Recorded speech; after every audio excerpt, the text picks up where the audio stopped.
Praise God muli sa mapagpalang araw po sa bawat isa higit sa ating Diyos na buhay. Men, sa oras na ito ay nais ko muli makapagbahagi po ng salita po ng ating Panginoon sa bawat isa. Ngunit bago po ako magsimula ay nais ko po munang manalangin. Dakila Diyos na makapangyarihan sa lahat, maraming salamat sa buhay, sa lakas, sa hininga, sa pagpapala na patuloy mo pinagkakalob, Panginoon.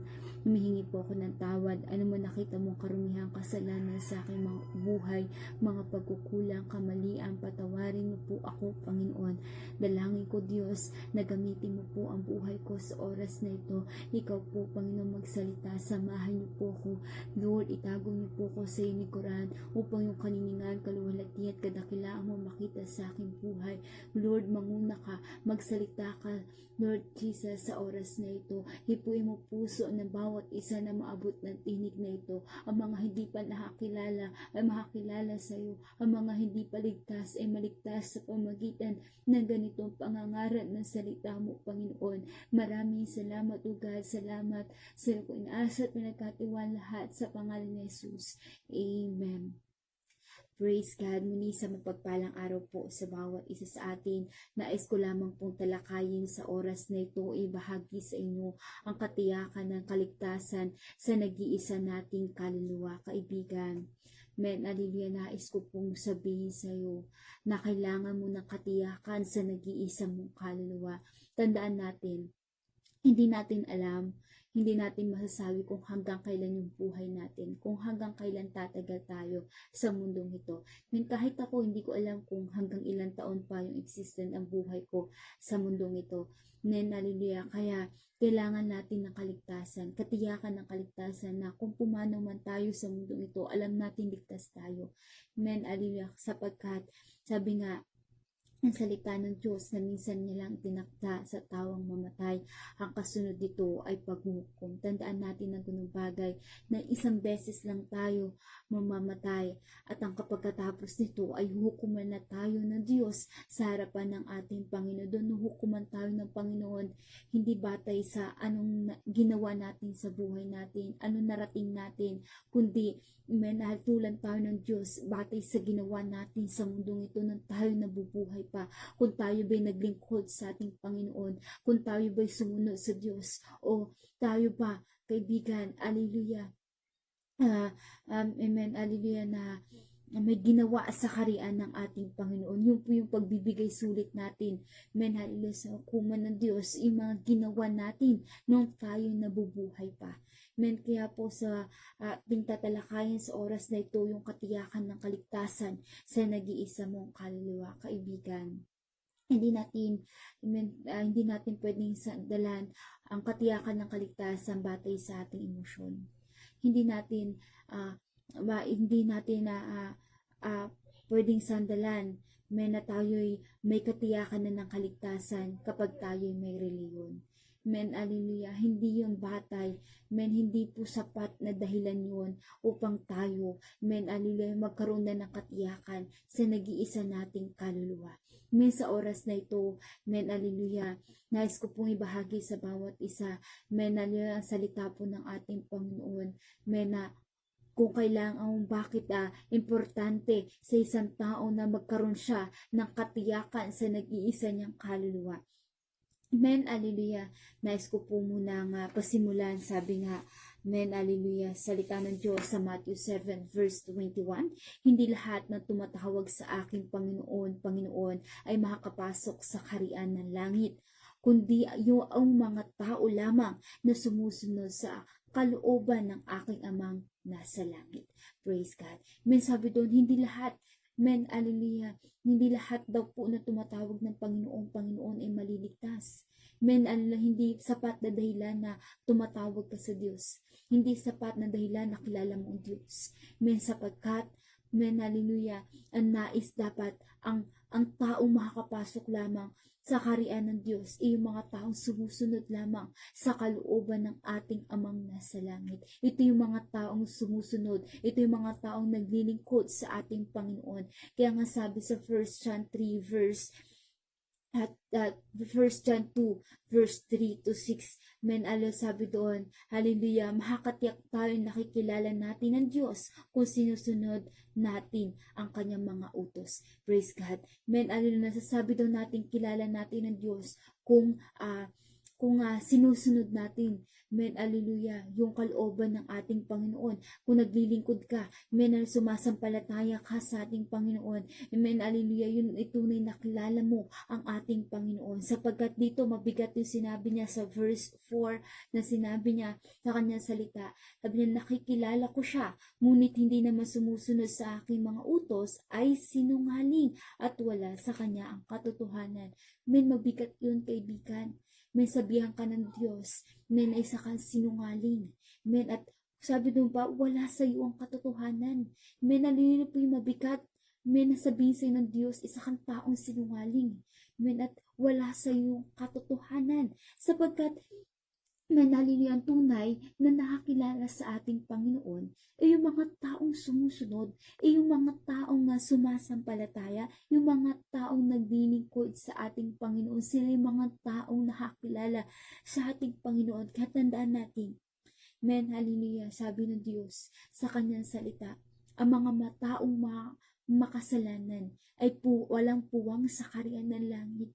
Tandaan natin, sinabi ng Diyos sa kanyang salita sa Romans 6 verse 23, na ang kabayaran ng kasalanan ay kamatayan, ngunit ang libreng kaloob ng Diyos ay buhay na walang hanggan. Men, hallelujah, yun nga kaparusahan sa mga taong men, hallelujah, namuhay pa rin sa pagkakasala. Men, ngunit ang sabi ng salita po ng ating Panginoon sa Roma 3:10, na lahat tayo makasalanan. Walang taong matuwid, lahat nagkasala. So kung sinabi doon na walang puwang taong makasalanan sa langit at lahat tayo makasalanan, paano tayo magkakaroon ng katiyakan na tayo makapasok sa kaharian ng langit? Men, hallelujah, yun ang tanong. Men, hallelujah, kung paano tayo makakatiyak sa kaligtasan natin sapagkat tayo lahat ay makasalanan. Winika po ng salita ng Diyos. Men, hallelujah, na lahat tayo makasalanan. Men, hallelujah, ang dapat natin gawin. Una, ang kailangan natin gawin ay sumampalataya, to believe. Men, kailangan muna nating maniwala sa ating Panginoong Jesucristo. Sumampalataya tayo ng buong puso na maniwala tayo sa ating buhay. Men, hallelujah, na siya lamang. Amen, hallelujah, ang makakapagligtas sa atin sapagkat sinabi niya sa kanyang salita sa Gawa 4 verse 12 na walang binikha sa silong na langit sukat ikaligtas ng tao kundi ang pangalang Jesucristo lamang po. Kailangan mo munang maniwala at magtiwala. Men, hallelujah, na tanging si Jesus lamang ang kaligtasan. Sa kanya lamang merong katiyakan ng kaligtasan sapagkat sinabi po ng salita ng Diyos sa John 14 verse 6, siya ang daan at ang katotohanan. Wala makakaparoon sa Ama sa pamamagitan lamang ng kanyang buhay. Nen, hallelujah, hindi po tayo makakapasok sa kaharian ng langit, hindi po tayo makakakaroon ng katiyakan ng kaligtasan kung hindi natin siya tatanggapin sa ating buhay. Tandaan natin, siya po'y napako sa krus ng Kalbaryo. Men, hallelujah, siya po, yung dugo niya tumikil sa krus ng Kalbaryo. Ito po yung nagsimbolo, men, upang tayo linisin sa ating mga kasalanan.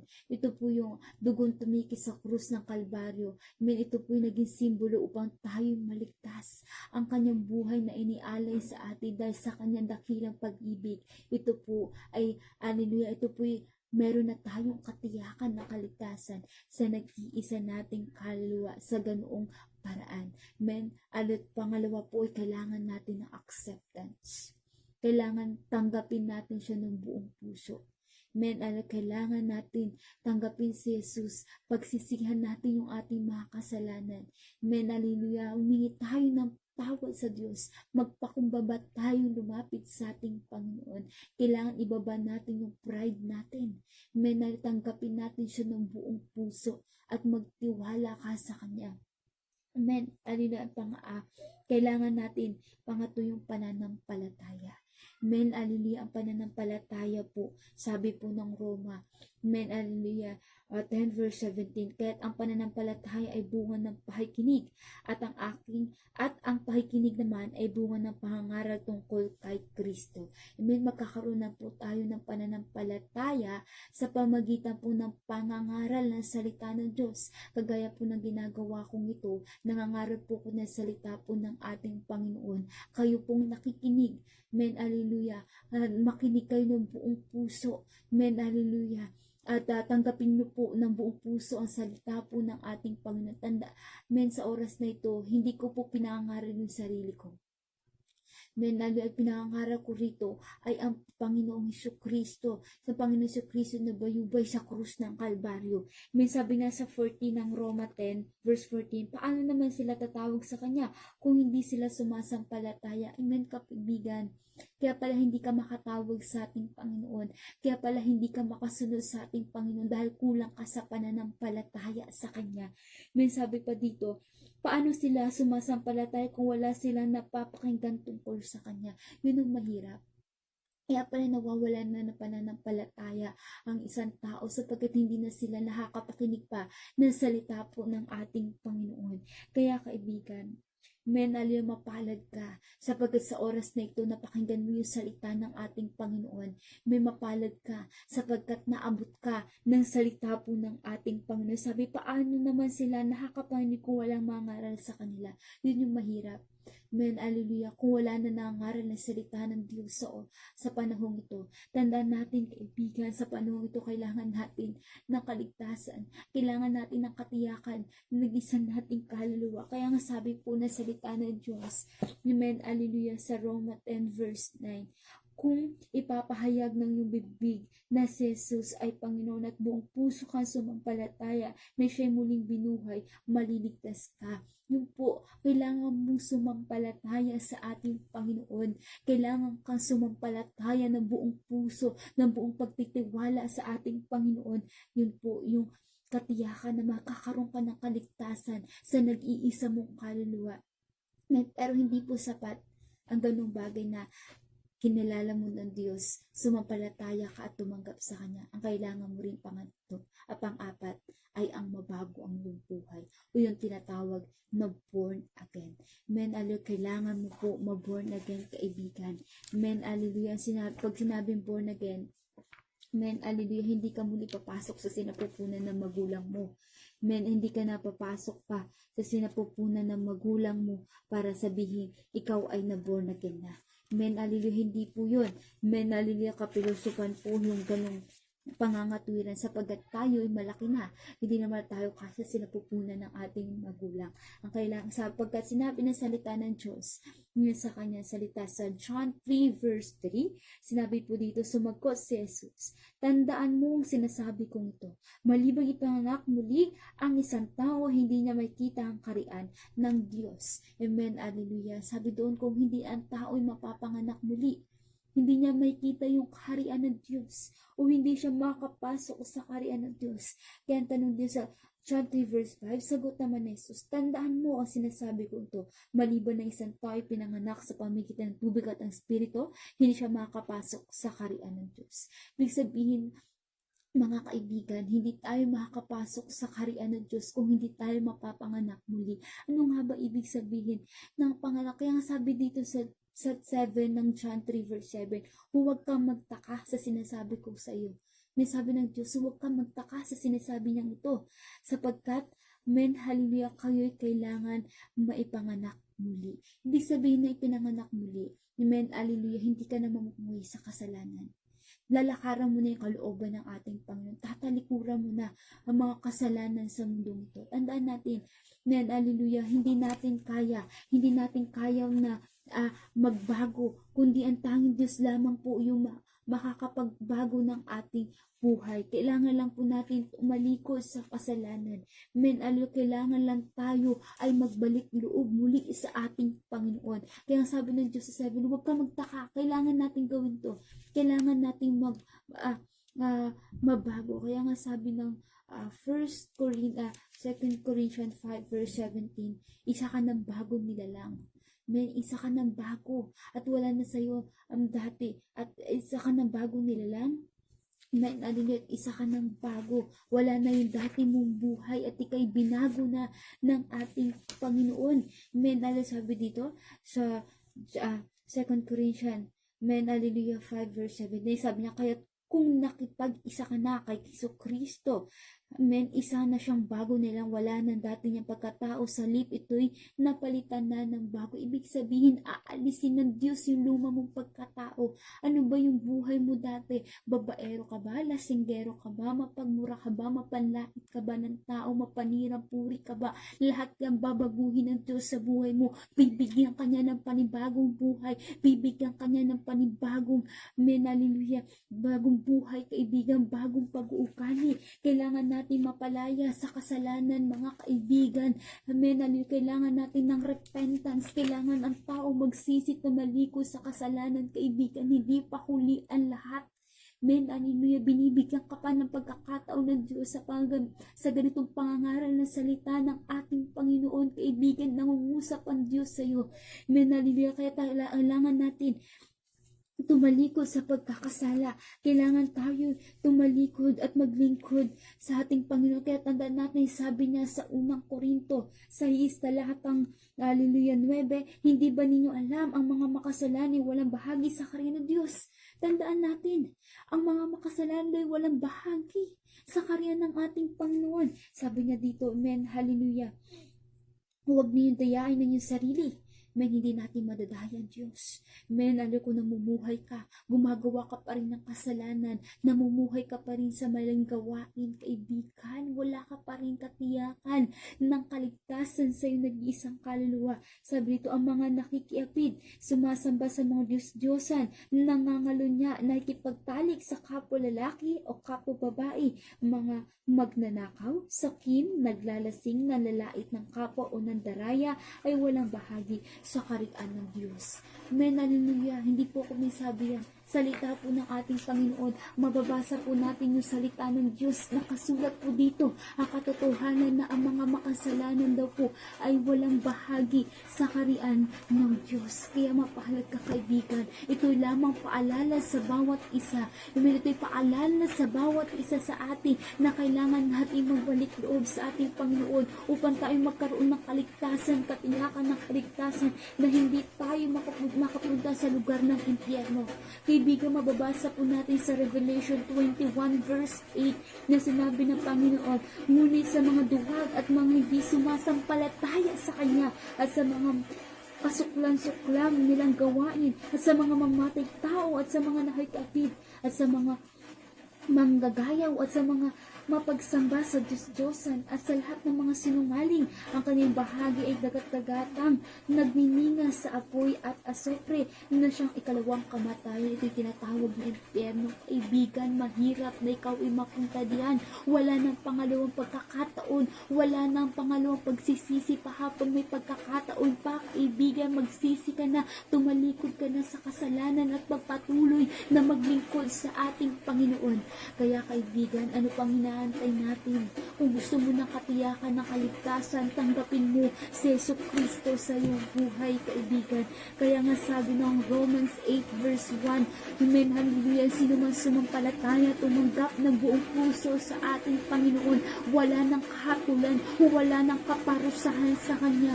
Kung tayo daw po ay sasampalataya at tatanggapin natin si Yesu Kristo ng buong puso at ng buong kaluluwa, kaibigan. Kaya kaibigan, ano pa hinantay niyo? Sabihin mo na sa sunod pa na taon, susunod buwan ka pa magsisisi, tatalikod sa iyong kasalanan habang may pagkakataon pa, kaibigan. Men, magbalik loob ka na sa ating Panginoon. Hindi natin alam kung anong mangyayari sa ating buhay. Kaya nga sabi ng Kawikaan, Men 27 verse 1, huwag nating paghambog ang araw ng bukas sapagkat hindi natin alam kung anong magaganap. Hindi mo masasabi na susunod na taon, buhay ka pa. Susunod buwan, buhay ka pa. Men, Men, hallelujah, hindi natin masasabi yung ganun. Men, kahit yung auntie ko, napakabata niya pa. Men, hallelujah, hindi namin akalain na babawian siya ng buhay sa Auntie Casey. Men, hallelujah, hindi namin akalain na mababawian siya ng buhay sa ganung napakabata pa lamang niya. Men, wala pa siyang 50, pero nabawian na siya ng buhay. Men, nasa 40 plus pa lang ka, pero men, binawian na siya ng buhay. Yung iba, hindi pa umaabot ng 20, wala na silang buhay. Kaya tandaan natin, sabi niyo, huwag natin ipaghambog. Hindi natin alam kung anong mangyayari sa buhay natin. Kaya habang may pagkakataon pa na binibigay sa iyo ng Diyos, maglingkod ka na. Magsisi ka na at umaligod ka na sa kasalanan, magpatuloy ka sa paglilingkod sa ating Panginoon. Kaya nga sabi ng Diyos sa kanyang salita sa Efeso 2 verse 89, sapagkat tayo sa kagandahan loob ng Diyos, kayo ay naligtas sa pamamagitan ng pananampalataya. Kapatid, kaibigan, ano pang hinahantay mo? Sumampalataya ka na, sumunod sa ating Panginoon. Sabi niya, ito'y kaloob ng Diyos at hindi mula sa iyong sarili. Hindi ito'y bunga ng iyong mga gawa. Kaya walang may pagmamalaki ang sinuman. Kaya kaibigan, ang kaloob ng Diyos, may nalilo, ito'y kaligtasan, libre lang, kaibigan, walang bayad. Hindi kagaya ng iba, kailangan mo bayad entrance fee, men, kailangan mo magbayad, kailangan mo magbayad ng kung ano-ano. Ito wala kang babayaran. Men, libre mo tatanggapin yung kaligtasan. Basta handa ka lang sumampalataya, sumunod sa ating Panginoon. Men, kailangan mo maglingkod sa ating Panginoon. Men, kaya sa oras na ito, na ikaw nakikinig ng salita ng ating Panginoon, kung gusto mong magkaroon ng tiyakan ng kaligtasan, men, tanggapin mo si Jesucristo ng buong puso. Mananalangin po ko ng simpleng pagtanggap sa ating Panginoon. Sumunod ka sa ganito napakaikling panalangin ng pagtanggap sa ating Panginoon. Men, buong puso mo tanggapin si Jesus na, na huwag mong ariin na itong panalangin ito, men, na parang wala lang, kundi ito isa puso mo na ang tatanggapin mo sa Jesucristo sa buhay mo. Hindi ito panibagong reliyon, kaibigan. Hindi ito panibagong samahan. Ito po'y usapang relasyon mo sa ating Panginoon. And ito po'y usapan mo, one-on-one kayo nakapag-usap sa ating Panginoon. Sapagkat dati, meron tayong malayang relasyon sa ating Panginoon. Meron itong magandang samahan natin sa Diyos. Nasira dahil sa kasalanan. Bagamat ang Diyos ay nagbigay na ng mga kautusan, hindi masupil ng tao ang kanyang sarili sa paggawa ng masama. Kaya po'y resulta po'y nasira ang relasyon natin sa Diyos. Ito po'y nagbunga ng kamatayan. May na mababasa natin sa Roma 6 verse 23. Men, ang kasalanan natin nagbunga po ng kamatayan. Kaya po nahiwalay tayo sa ating Panginoon. Men, kaya nga kaibigan, magtasya ka sa oras na ito. Hinahamon kita. Hinahamon ko hindi sa larangan ng pagkipag-away. Hinahamon kita, kaibigan. Natanggapin mo si Jesucristo ng buong puso, ng buong kaluluwa, kaibigan. Kaya sumubay ka sa ganito napaikling panalangin, sabihin mo, aking Ama na makapangyarihan sa lahat, maraming salamat o Diyos sa iyong mga salita na aking napakinggan. Panginoon, inaamin ko po na ako isang makasalanan at kailangan ko ang kapatawaran. Sumasampalataya ako na namatay ka dahil sa kasalanan ko. Gusto kong tumalikod sa aking mga kasalanan. Inaanyayahan kita pumasok sa aking puso at buhay. Gusto kong magtiwala sa iyo at sundin ka bilang Panginoon ko at tagapagligtas. Sa pangalan ni Jesus, Amen. Kaibigan, kung sumabay ka sa ganun napakinging panalangin ng pagtanggap sa ating Panginoon, amen, at welcome ka, kaibigan, sa gawain ng ating Panginoon. At sinabi po salita ng Diyos sa kanyang salita sa John 1 verse 12, ang sino man tumanggap, sumampalataya sa ating Panginoon ay binigyan niyang karapatan na maging anak ng Diyos. Kaya kaibigan, welcome ka sa gawain ng ating Panginoon. Magpatuloy ka sa paglilingkod, pagpatuloy ka sa paghandog ng iyong buhay sa ating Panginoon. Hindi lang sapat na nakilala mo Diyos, hindi lang sapat na nagkaroon ka ng pananampalataya, kundi hakbangan mo ito sapagkat sinabi ng kanyang salita sa Hebreo 2 verse 26 na ang pananampalatayang walang kalakip na gawa ay patay. Men, kaya magpatuloy ka sa paglilingkod sa ating Panginoon. At welcome po ang bawat isa sa gawain ng ating Panginoon. Kami po ang grupo ng mananampalataya, ang Born Again Christian Full Gospel. Men, sa ngalan po ni Kristo, at ang aming iglesia po ay God's Kingdom Mission Christian Church Full Gospel. Men, at international. Men, sa panguna po ng aming bishop, lingkod na si Bishop Domingo Gabriel. Ako po ay under of GKMCC San Dionisio Chapter by Pastor Lito Sinesa. Men, ang aming pong simbahan ay sa May Parañaque po, sa UPS 5, San Dionisio Village, San Juan Dulo, at Parañaque City. Men, kilala na po yan. Men, hallelujah, ang ating iglesia ng Diyos. Men, kaya magpatuloy po ang bawat isa sa gawain ng ating Panginoon. Ngayon, huwag mo na po sayangin po ang pagkakataon, maglingkod ka na kapatid sa ating Panginoon. Maraming salamat sa bawat nakikinig at sa bawat isa atin. Pagpalain po kayo ng ating Panginoon. God bless everyone.